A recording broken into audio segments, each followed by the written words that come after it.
Então, a primeira coisa que eu queria te dizer é que você, independente de você acreditar a Deus, a tua segurança, a Bíblia diz para você não tentar a Deus. Então você deve ser previdente, usar sua máscara, enfim, todos os protocolos de segurança você deve observar, né? Álcool gel e tudo mais. Outra coisa é você, como servo de Deus, não ser refém do medo, não deixar de viver por causa disso. Viva com todas as precauções, mas viva, ok? Não se torne refém do medo. E por fim, não seja arauto de pânico, de más notícias. Isso não precisa, a mídia já está fazendo isso, né?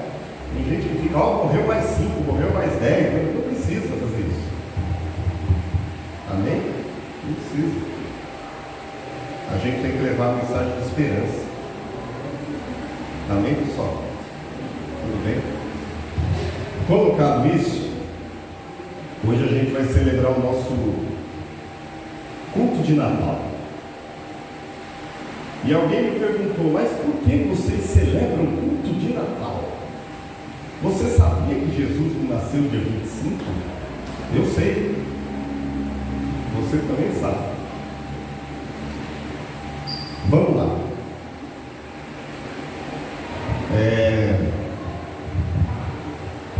Essa nossa comunidade aqui, que a gente denominou Querigma, ela existe há 2 anos e 7 meses. A gente é só um bebê. Mas ela nasceu no coração de homens e mulheres dispostos a quebrar paradigmas que são tidos como verdade e não são. A gente não tem muita preocupação com que alguém vai julgar ou deixar de julgar pelo que fazemos ou deixamos de fazer. Mas a nossa proposta, como uma igreja neotestamentária, em que vive e experimenta a graça de Deus nesse tempo chamado de dispensação do Espírito, a gente não está preso à letra. E quando eu digo a letra, eu não estou dizendo escritura, a gente não está preso à lei, a gente não está preso a nenhum ritual judaico ou nenhuma lei mosaica. Na dispensação do Espírito, na dispensação da graça, a lei que impera na igreja de Jesus é a lei do amor, é a lei da generosidade, da espontaneidade, da voluntariedade e da gratidão. Tudo que fazemos, que servimos, que entregamos, baseia-se nessa lei: amor, voluntariedade e gratidão.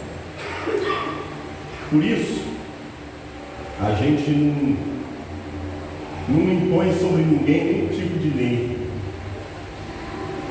E como nós bem estudamos e conhecemos a carta do apóstolo Paulo aos Gálatas, é a carta da liberdade de Cristo.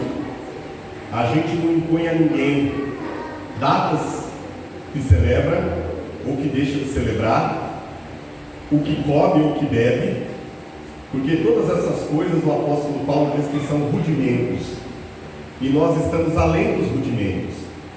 Outra coisa importante é que uma igreja que está no tempo da dispensação da graça e não se move pela lei mosaica, ela também se afasta de todos aqueles símbolos que se compõem de ofertas, de sacrifícios, de votos. Ela se afasta de festas judaicas que apontavam Cristo.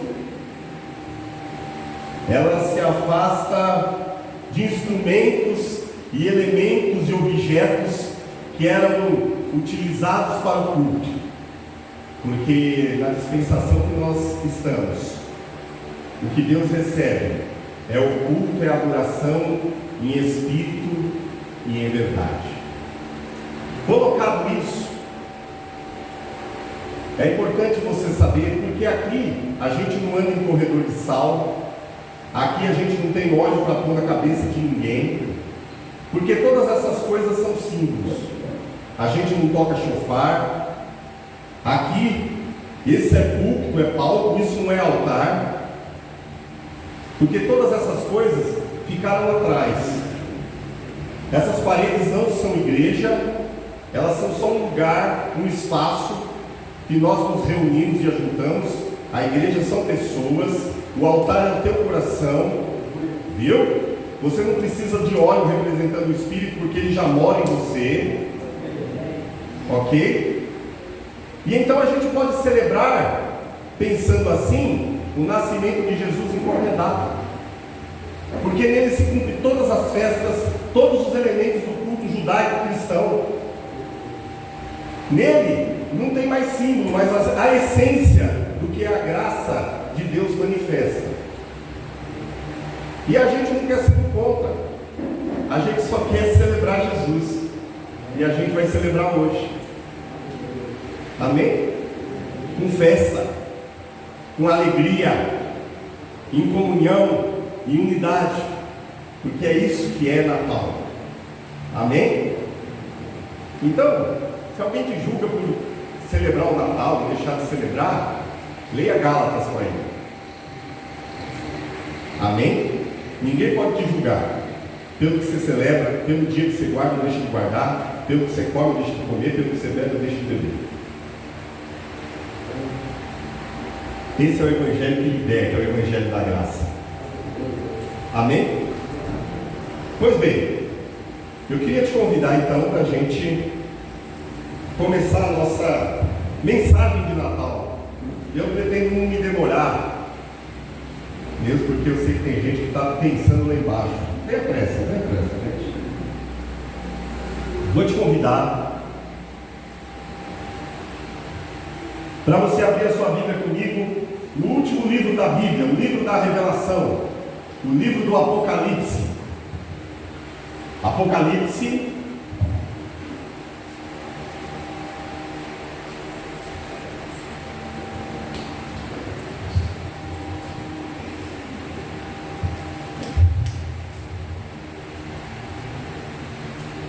capítulo de número 5.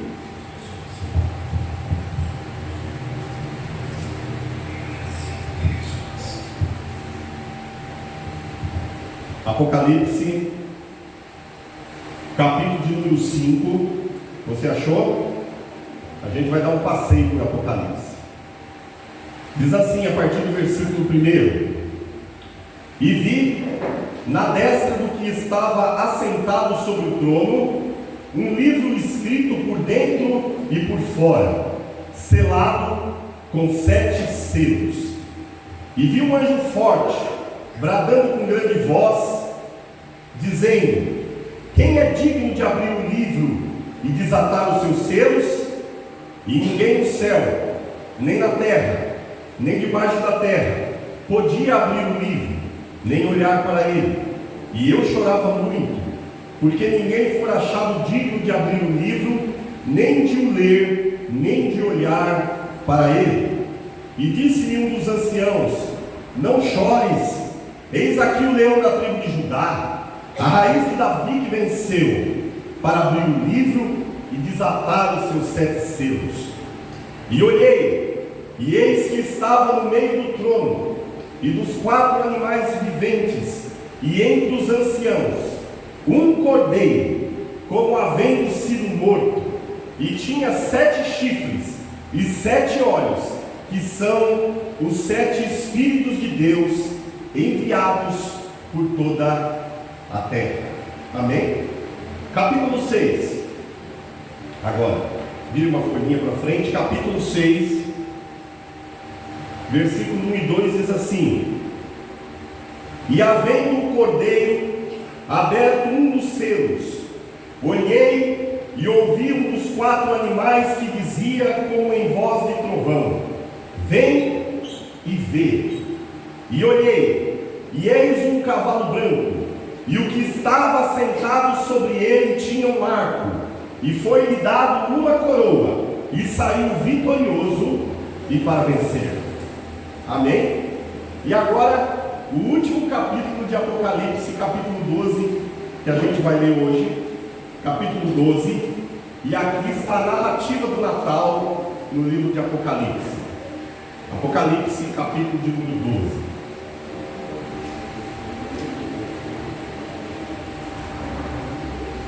Você achou? Diz assim: e viu-se um grande sinal no céu, uma mulher vestida do sol, tendo a lua debaixo dos seus pés, e uma coroa de 12 estrelas sobre a sua cabeça.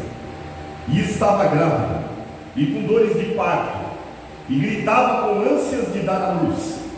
E viu-se outro sinal no céu, e eis que era um dragão vermelho, que tinha 7 cabeças e 10 chifres, e sobre as suas cabeças 7 diademas, e a sua cauda levou após si a terça parte das estrelas do céu, e lançou-se sobre a terra, e o dragão parou diante da mulher que havia de dar à luz, para que quando ela desse à luz, lhe tragasse o filho. E deu à luz a um filho varão, que há de reger todas as nações com vara de ferro. E o seu filho foi arrebatado para Deus e para o seu trono. E a mulher fugiu para o deserto, onde já tinha lugar preparado por Deus, para que ali fosse alimentada durante 1260 dias. Amém? É aqui. Hoje a gente vai estudar um pouco Apocalipse sobre um prisma não muito comum. Quase sempre quando a gente imagina Natal e a gente procura respaldo bíblico para falar dessa importante data, dessa importante celebração, a gente costuma ir aos evangelhos, principalmente ao evangelho de São Lucas. E aqui a gente tem então nos evangelhos uma visão, um prisma terreno desse importante, talvez um dos mais importantes acontecimentos da história. Na visão dos evangelhos, a gente encontra uma menina virgem que se acha grávida pelo Espírito Santo, e então essa menina, ela agora grávida, cheia do Espírito Santo, com aquele menino no ventre, ela precisa descer com o seu noivo e fugir para o Egito, porque naqueles dias Herodes pede que fizesse um censo, e todo menino abaixo de 2 anos, todo menino do sexo masculino abaixo de 2 anos seria morto. E então Maria e José descem para o Egito, e eles então se encontram nessa caminhada, antes de chegar ao Egito, num lugar chamado Belém, Belém da Judéia. E ela entra em trabalho de parto e precisa correr para um lugar de abrigo, visto que em Jerusalém não havia lugar. Era um tempo de festa, era a festa dos tabernáculos, que significava Deus vinha habitar com os homens. Foi nessa data que Jesus nasceu. A cidade estava tomada, e eles vão para uma estrebaria, uma estalagem afastada, e não tem quartos disponíveis, e eles são obrigados a ficar onde ficam os animais, na manjedoura. E então, numa noite fria, na Belém da Judéia, entre bois, ovelhas e cabritos, entre palhas e muito estrume e esterco de animal, um menino nasceu, longe dos holofotes, longe do palácio, longe da riqueza, longe de qualquer ostentação. Aquele menino em que aos olhos humanos era mais um menino, fadado a ser morto por causa da ordem de Herodes, um menino nasceu, desprovido de conforto, desprovido de riqueza, desprovido de fama, desprovido de um belo berço. Mas aquele menino nasceu. E os homens que buscavam um rei terreno para reinar em Jerusalém, para se opor ao Império Romano, eles não se deram conta que na simplicidade de uma manjedoura, Deus havia nos visitado. Natal significa dizer que Deus nos visita nas nossas carências, Deus nos visita nas nossas misérias, Deus nos visita nos nossos desconfortos de alma, na nossa falta de perspectiva. Muitas vezes, quando fugimos da realidade que nos é tão dura. Maria e José estavam em fuga.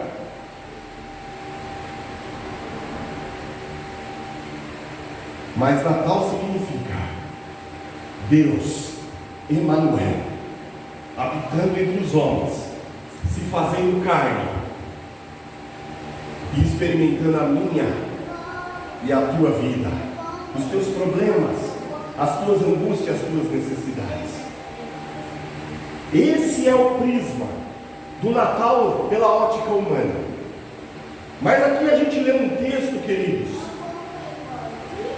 que traz para a gente uma nova narrativa. É o nascimento de Jesus, não mais a partir da simplicidade da manjedoura, mas aqui agora no livro do Apocalipse nós temos uma realidade cósmica, uma realidade metafísica, uma realidade espiritual que é a verdadeira, e é nela que nós temos que nos apegar hoje para celebrar essa data. Aqui no livro do Apocalipse, eu preciso trazer para você o contexto desse livro.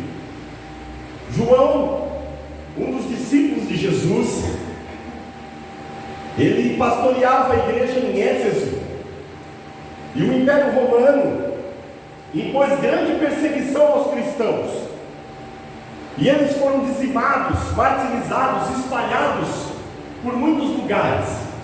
Muitos dos apóstolos foram mortos, decapitados, cerrados ao meio, queimados. Mas João foi preso, e ele foi levado a uma ilha que era uma colônia prisional no meio do mar Egeu. Não tinha como fugir de lá. Era a ilha de Patmos. João já era velho, ele tinha aproximadamente 90 anos, e naquela ilha, onde não dava para fugir, ele estava condenado a passar o resto dos seus dias até que a morte lhe encontrasse. Ele já era bem velho, já não tinha força, e o que eles faziam o tempo todo naquele lugar era quebrar pedras, o dia inteiro, e à noite passar frio. E esse homem que andou com Jesus,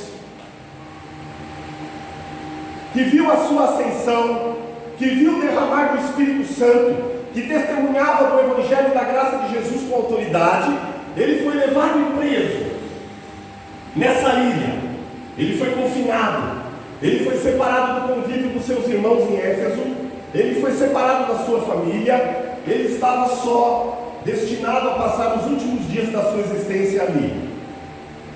E naquele lugar sem esperança de sair, de viver, sem esperança de poder pregar e falar de Jesus a outras pessoas, no seu calvário, sem forças físicas por causa da idade avançada, quebrando pedras o dia inteiro, passando frio à noite.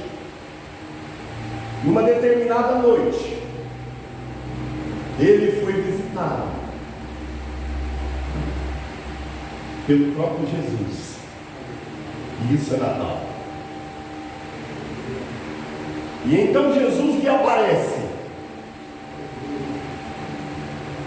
e ele é arrebatado no Espírito, e ele é levado até o trono de Deus. E então todo o resto do livro do Apocalipse ele começa a narrar tudo o que acontece aqui, pelos olhos do céu, pelo prisma celestial. E é disso que eu queria falar para vocês nessa noite, sobre o Natal visto do céu. O capítulo 5 que a gente lê, ele está diante do trono, e então ele vê um livro escrito por dentro e por fora, selado com 7 selos. Mas ninguém podia tocar naquele livro, não podia olhar para aquele livro e sequer abrir o livro. Tinha que tirar selo por selo, era como um rolo com vários selos que trancavam o livro. Ninguém podia. E ele quase que entra em desespero, porque ele diz que nem no céu, nem na terra, em lugar nenhum do universo havia quem pudesse abrir o livro e dizer o que tinha naquele livro. Então ele diz que começa a chorar muito, e no seu desespero, um anjo forte lhe aparece e lhe diz: não chores, pare de chorar, eis aí um que pode abrir o livro. Ele pode abrir e desatar os 7 selos. Ele é o leão da tribo de Judá. Ele é a raiz de Jessé. Ele venceu. Ele pode abrir o livro. Esse livro, queridos, quando a gente lê todo o livro da Revelação, o livro de Apocalipse, nesse livro está escrito toda a história da criação, desde o primeiro dia até o último. E nesse livro estão todas as pandemias, todas as guerras, todas as catástrofes naturais, todos os massacres, todas as matanças, todas as doenças, todas as coisas que afligem os homens estão nesse livro. Mas é engraçado que quando Jesus, então, o Cordeiro, porque aquele que tem o poder de abrir o livro é dito como um cordeiro que havia sido morto. E esse cordeiro, ele é um cordeiro estranho, ele tem 7 chifres e 7 olhos. É muito importante a gente entender que a linguagem do livro do Apocalipse é simbólica, é metafórica, é alegórica, não é literal. Traz um símbolo. Quando fala de 7, 7 fala tudo, completo, pleno, total. E chifre fala de poder, de força, de autoridade. Está dizendo que esse cordeiro, como quem havia sido morto, ele tem todo o poder, ele tem toda a autoridade em todo o universo, no céu e na terra, em toda a história. Mas ele também tem 7 olhos, significa que ele tudo sabe, ele tudo conhece, ele tem presciência de todas as coisas, desde o princípio até o fim. É por isso que ele pode abrir o livro. E então nós vamos para o capítulo de número 6. E então, esse cordeiro, com 7 chifres e 7 olhos, que são o Espírito de Deus sobre toda a terra, a plenitude, ele tem a plenitude do Espírito, ele tem a plenitude da vida de Deus, ele é Deus, ele pode abrir o livro. Então o capítulo 6 disse que ele tira só o primeiro selo, e então começa a história. E o primeiro selo fala que esse cordeiro, ele agora, ele está assentado sobre um cavalo branco. Ele tem um arco na mão, ele tem uma coroa, e ele começa a história saindo vitorioso e para vencer.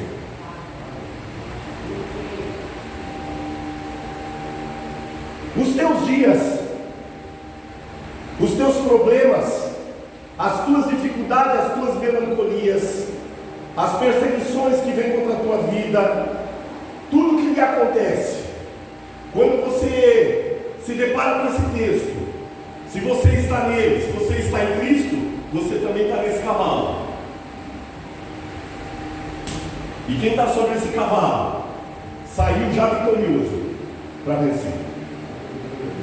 O Apocalipse fala que nós já vencemos por causa do menino que nos nasceu. O menino, ele começa a história, ele é o alfa e o ômega, ele é o princípio e o fim. Ele não nasceu naquela manjedoura há 2000 anos atrás. Isso é a perspectiva humana. Ele nasceu na eternidade, ele foi gerado eternamente, o livro do Apocalipse diz. E mais que isso, ele morreu antes da fundação do mundo.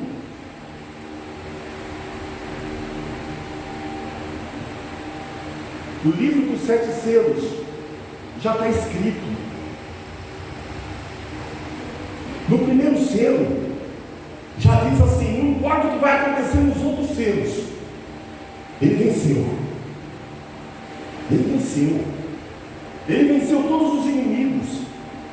E você continua depois, se você continuar abrindo todos os selos desse livro, vem outros cavalos que têm fome, pestes, doenças, matanças, cavaleiros do inferno, demônios. Satanás arregimenta um grande exército contra a igreja, contra aqueles que são gerados da mulher. Tem a besta que sobe da terra, a besta que sobe do mar, tem a grande Babilônia, a grande meretriz. Não importa, todas as coisas que a história vai revelar, o que está sobre o cavalo branco já saiu vitorioso, e para vencer ele tem uma coroa sobre a cabeça. O Natal fala da vitória do menino que nos foi revelado na miséria do homem.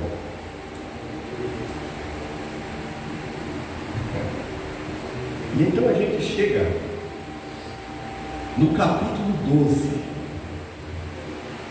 E o capítulo 12 é maravilhoso, porque ele narra o Natal visto de cima.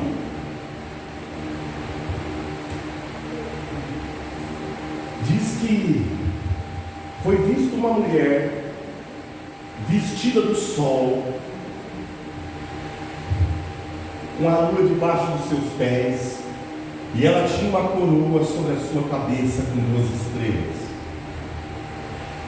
Há quem interprete que essa mulher é Maria, há quem interprete que é a nação de Israel. Embora essa interpretação seja válida, não é a melhor interpretação, porque aqui diz que essa mulher foi perseguida e ela teve que se esconder no deserto. A melhor interpretação para essa mulher é toda a igreja de Jesus de todos os tempos, do Velho e do Novo Testamento, o qual Maria faz parte e a nação de Israel faz parte. Essa é a melhor interpretação.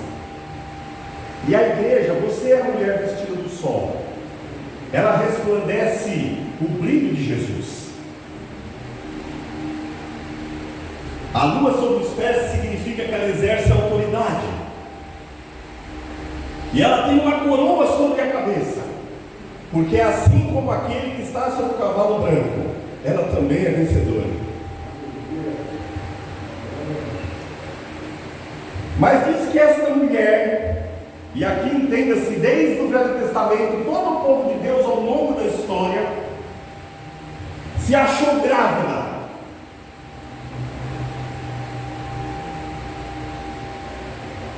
E quando esta mulher estava grávida, aparece um outro personagem, um dragão vermelho com 7 cabeças e 10 diademas sobre a cabeça. Se você continuar lendo a narrativa, a Bíblia diz que esse dragão é a antiga serpente que o Tiago leu na abertura, Gênesis 3:15, a inimizade entre a mulher e a serpente. Esse dragão é a antiga serpente, o diabo. E aqui essa questão de vermelha, cor vermelha, fala que ele é destruidor. 7 cabeças, ele tem muito poder. E ele é sedutor, disse que ele derrubou e trouxe com ele 1/3 das estrelas, ou seja, dos anjos do céu. Ele é um inimigo sedutor. Ele seduz as nações. Ele engana as nações. Mas diz que quando a mulher se achava grávida, ele para diante da mulher, esperando que a mulher gerasse o filho, para que ele lhe tragasse este filho. Você sabe que esse foi um intento da serpente desde o começo. Quando Moisés estava para nascer e ele ia ser o libertador do povo do Egito, também naqueles dias Faraó deu uma ordem que matasse todos os meninos de 2 anos para baixo, porque ele sabia que entre aqueles meninos Deus havia provido um libertador. Ele falhou. Deus escondeu o menino no palácio de Faraó. Deus é muito louco. Faraó queria matar o menino, o libertador do povo do Egito. Deus escondeu o menino no palácio de Faraó. E agora José e Maria. Maria estava grávida. Novamente, agora é Herodes que dá a ordem: matem todos os meninos abaixo de 2 anos. Vocês estão percebendo o dragão? O dragão querendo devorar o menino. Mas ele sempre falha, porque o menino saiu vitorioso para vencer. E então diz que o menino nasceu. E o menino não era qualquer menino. Era um menino, era um filho varão, que iria ou que irá reger todas as nações com um cetro de autoridade, com uma vara de ferro.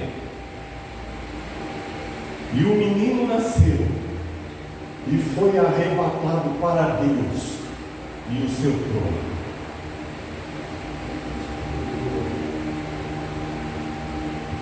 O dragão falhou, não conseguiu pegar o menino, e então ele se volta contra a mulher de novo, e ele começa a perseguir a mulher. É por isso que ele tem estado furioso com a tua vida. Muitas são as lutas, muitas são as dificuldades, muitos são os momentos de grande angústia, mas entre o que os olhos podem ver e o que o céu nos revela, eu prefiro ficar com o que o céu nos revela. E o céu nos revela que, apesar de tudo, a mulher será escondida e alimentada nos seus desertos. Nos seus desertos. Deus te sustenta. Deus te protege, porque você é vencedor.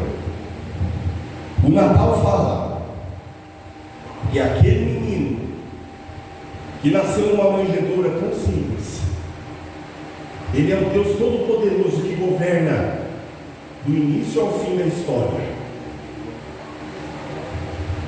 Naquela manjedoura, naquele menino estava a história de toda a humanidade.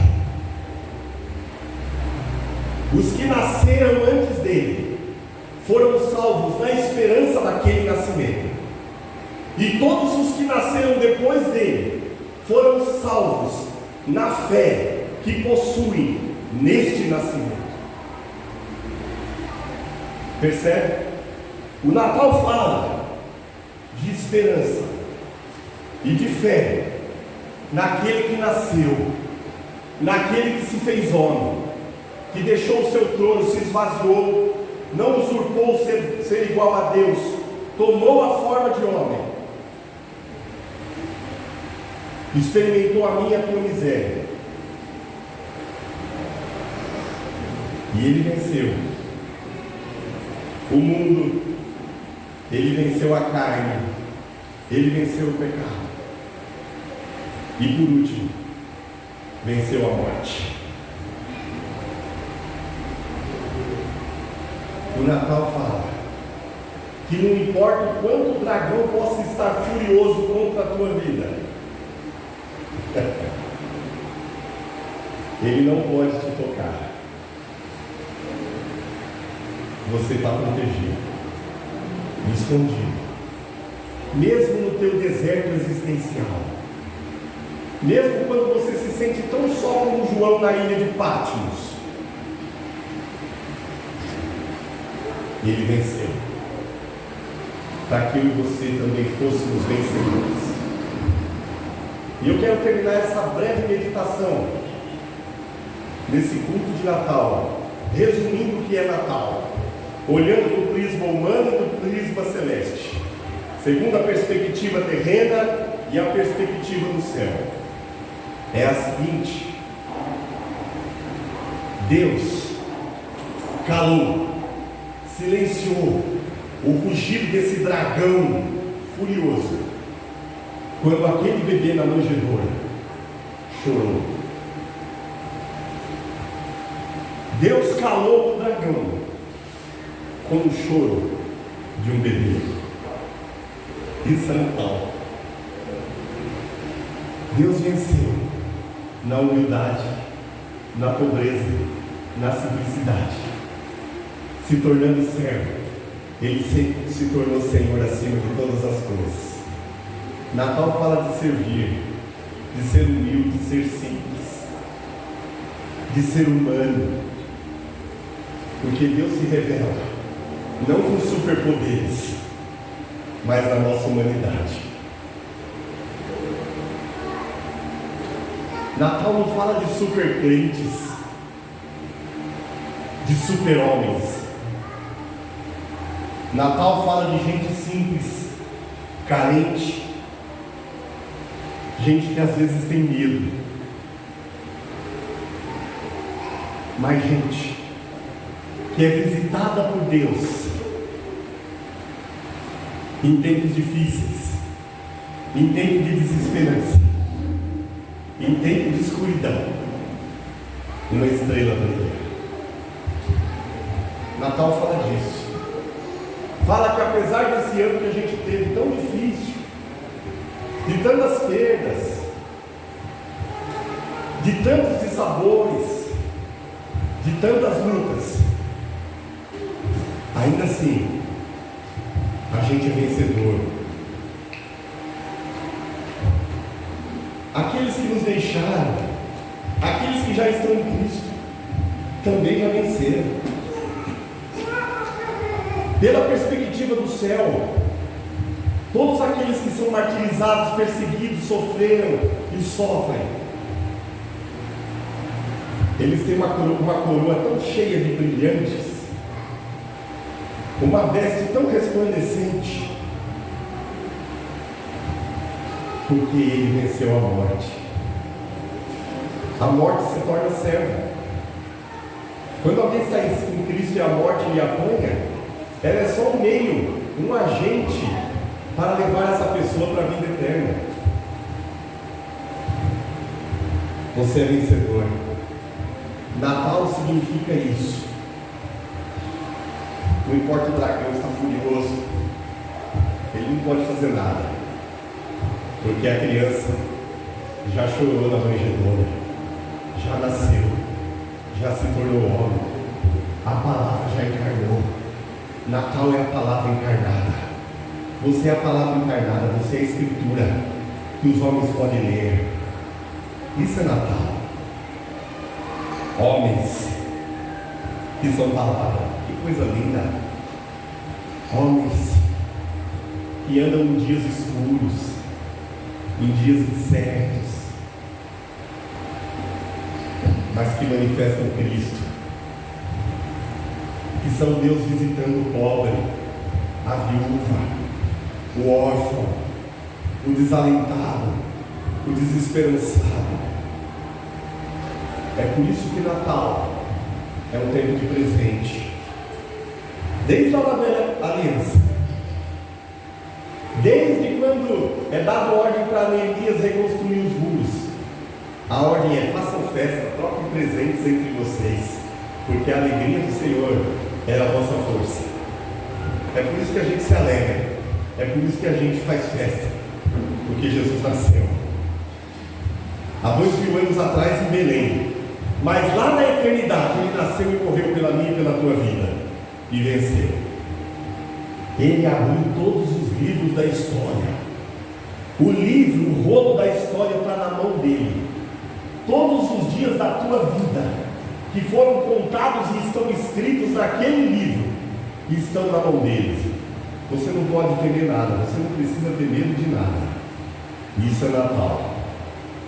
Que Deus nos abençoe. Que Deus em Cristo nos guarde escondidos no seu amor. E que vivamos Natal todo dia. Porque todo dia ele nasce no coração, em uma casa, em um lugar que não tinha esperança, em um lugar de tristeza, em um lugar de trevas, em um lugar de fuga, em um lugar de escape. O reino continua crescendo. O menino se nos deu, como foi dito nessa noite, Isaías 9, a Galileia dos gentios, aquele lugar que andava em trevas, viu uma grande luz. O menino nos nasceu, e sobre os seus ombros está o governo da história. Ele governa. Ele é o Cordeiro que venceu. Alegre-se nessa noite. Isso é Natal. Deus calou o rugido do dragão como o choro de um pequeno e humilde menino numa manjedoura na Belém da Galileia, na Belém da Judéia. Amém, queridos? E porque ele nos nasceu, nós vamos celebrar em sua memória e vamos anunciar que ele está voltando. Nós vamos para nossa ceia memorial, depois nós vamos lá para baixo.